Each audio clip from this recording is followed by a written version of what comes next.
Our second webinar of the year. Excited to have Kim in the Philippines. And Hi. Hi, Kim. Good morning. Dee Mills with us again today. And welcome to all of those who are on the call or on the webinar, and all of those listening to the webinar today. And Kim, can you bring up the first slide, please? Yep. Now, of course, in January, us coaches all talk about, what are your goals for the year ahead? Because, of course, this is a perfect time to set some goals for, what you want in your business and what you want to get out of your business. And then you can put them in the drawer and forget about them and look at them next year and realise you haven't done it. Or you could employ a coach and make sure that they keep you accountable. That's the key, right? Yeah. So I'm going to help you today look at reframing your goals for social media. And hopefully, not hopefully, if you join us on a regular basis, we'll keep you accountable here. Yeah. I nearly did your hopefully thing. I know. Sorry, it's contagious. It's contagious. Ooh, we don't like that word. It's like try. We don't like that either. Yeah. So this is the thing. One of the reasons we have this webinar today was because Dee, you experienced this situation, as have some of my clients. So I thought, Dee, it'd be great for you just to explain a little bit about what happened to you, so that I'm sure that there's people out there as well that a similar thing has happened. Absolutely. I think it's actually a really common thing, Sandy, because everybody knows we have to set goals, right? But like you said, often we set goals, we write them down, and then they get put in a drawer and we never look at them again. Then there's this taking so it. Yeah, it is, right? We do it every year, every workshop. Former people that have employed me, we've all done it. So this concept of writing out goals wasn't new, but the concept of reframing it for social media, that's what I found really interesting. I understand why we need to do it. We need to put our goals out there to the universe. And whether that's universes, your LinkedIn networks, whatever you believe in, you've got to put them out there so that people know what you're trying to achieve, and they'll come to you, whether they're going to help you, whether they're going to be that person that you're trying to target. Whatever it is with the goals, you've got to share them. It's no good just putting them in the drawer, right? And you yourself forgetting them. So then I said to you, but Sandy, I have a financial goal that I want to achieve. I can't put that, if I put that out on LinkedIn to go, I want to earn $1 gazillion, which was not the goal. Yes, it is. No. Yeah. Oh, yeah. All right. Well, I'm not going to say no if. Let's just use X because it's your personal. It's your personal business. Yep. Yep. So, if I put that out there, that's going to look really. I don't know, it could come across really bad. People will judge me. People will be like, oh, you're asking for too much, or people will be like, that's not enough money. Whatever it is, it's just the wrong conversations to start, right?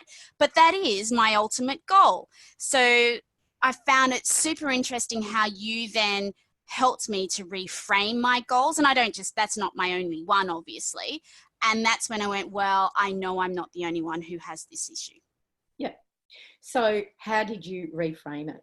Okay. So your goal was to earn, let's just say X a month. X amount of money a month. Because you don't want to discuss that. And that's people's, that's a little bit about your age group too, and mine. Oh. I know I'm older than you, but that is very much what we were taught. You don't discuss how much you earn. You don't discuss money.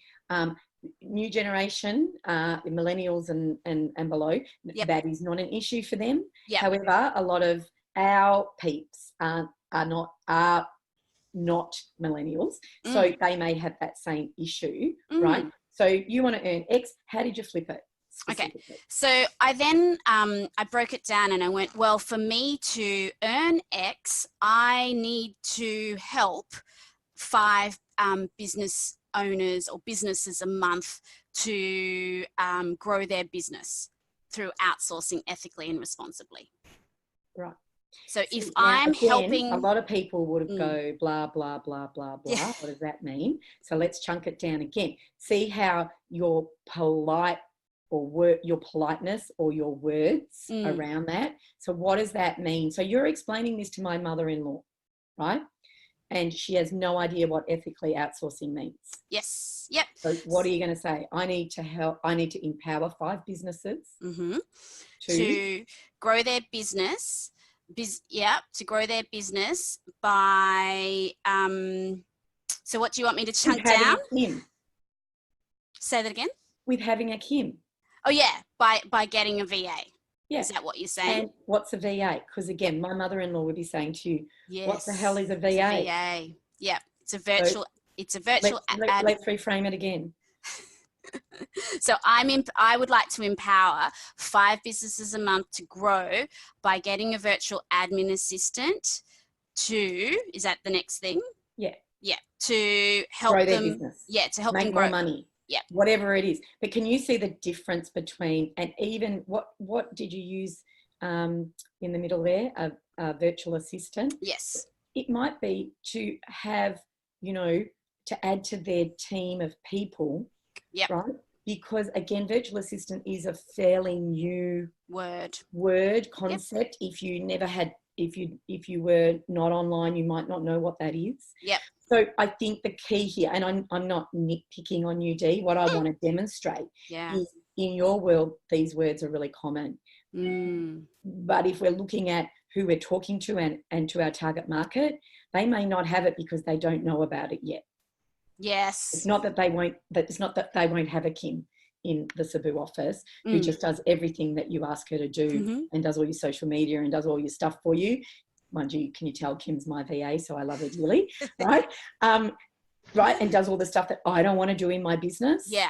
Is a lot easier than all of those words that you used in the first place. So what we're doing is reframing your goal into English that anybody can understand. Yeah. Because and they can see themselves in that. Yes. It's that then they can go, oh yeah, that's me. I need that. Yeah.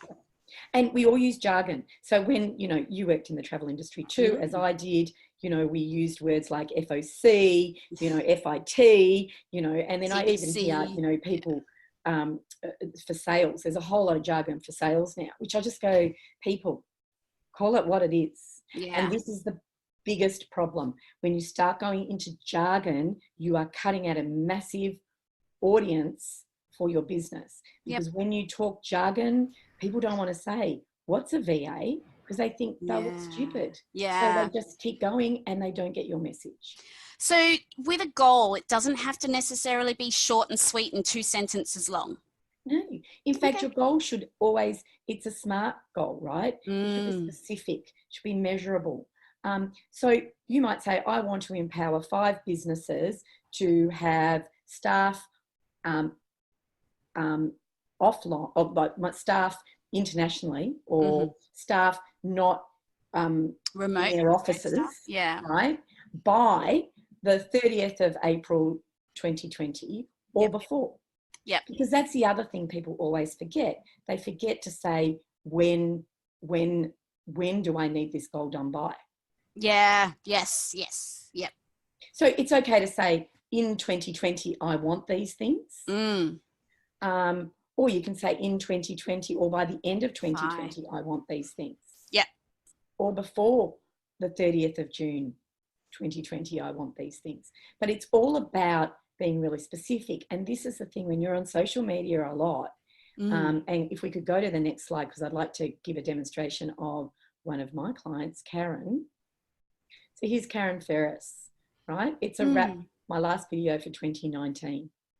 So we talked about what she wanted for 2020, and then she put it out there online and it got a massive response. Now, it wasn't the 38 likes and the 13 comments and the 820 views that I am talking about here. It's the business that she got out of this. She got speaking engagements. She's going to India to speak. She got workshops, because she got people coming to her and saying, oh, you've got space. I just saw you online and you look so busy and you're always posting. I didn't think you had any room for business, so I never reached out and asked. So it's giving some space to those businesses that perhaps want to work with you. Yep. And I think she just commented on one of your posts today when you spoke about this. She just said, I put it out there and my phone rang. Like, I'm waiting, people. normally your phone does ring, doesn't it, Sandy? Well, you know, Right. Kim could just ring me now. No, just kidding. Yeah. But yeah. So I mean, this is the thing. You know, there's layers to social media, and and there is no right or wrong way to do it. What you need to do though is put some content together and start doing it, and get out there and ask for stuff. And say what you're good at. And I thought it was really interesting that I did a video yesterday on the fact that I said, you know, I'm going to say what I'm good at, and not I think one person commented on it. People liked it, but they're too scared. They're too scared to say what they're good at. They're too scared to put out there what they really want. Yes. Because they don't want to get hurt. Yeah. We don't want to hear crickets. But we don't want to be judged. Yeah. And as Australians, we have that whole tall poppy syndrome going on as well. I think other cultures are better at doing it than we are. The bottom line is your business will not grow until you do these things. Yeah. Like, it will grow faster when you do these things. So and if they're roadblocks for you on social media, they'll be roadblocks in your business. Yeah. So Sandy, if somebody is watching this and they want help in reframing their goals, they can book in a coaching session with you, and you can help them put their goals together in a way that then they can present it on social media, so it's not just another goals in the bottom of a drawer. I work with my clients, like Karen Ferris has been a client now for about 8 months, I think, something like that. And she was putting out posts and she was getting 0 interaction and comments. Yeah. Well, I won't say 0, but nothing like what she's getting now. But I will tell you this, and I tell anybody this, you know, don't come and talk to me unless you actually want to put some action behind what you want in your goals. Yeah. Because just putting them out there won't get them. Right. Yes. And I've seen that a lot. Action behind it as well. Yeah. And there's a whole story about action, you know. I think about my learning around this, and, you know, we all have deeper and deeper learnings, but my action about, you know, I took 37 people away, as you know, and people kept coming up and thanking me. And I wasn't really happy with that. Like, on one level, I was happy they were thanking me, but on the next level, I wanted to see some action about being thankful. I wanted to see them actually do something behind that. And it's very easy for me to say, thank you, Dee, thank you so much. But what action could I take to actually thank you? To really show it. Right? Yeah. Now, on LinkedIn, that's easy, right? I can write a post about how great you are, how great the VAs are, you know, how, you know, I love working with you, blah, blah, blah, blah, blah, blah. Right? All of those things. So there's some action behind a thank you. Yeah. Right? And it's the same thing with putting yourself out there. You know, you put yourself out there, then you've really got to take some action towards making those goals come alive.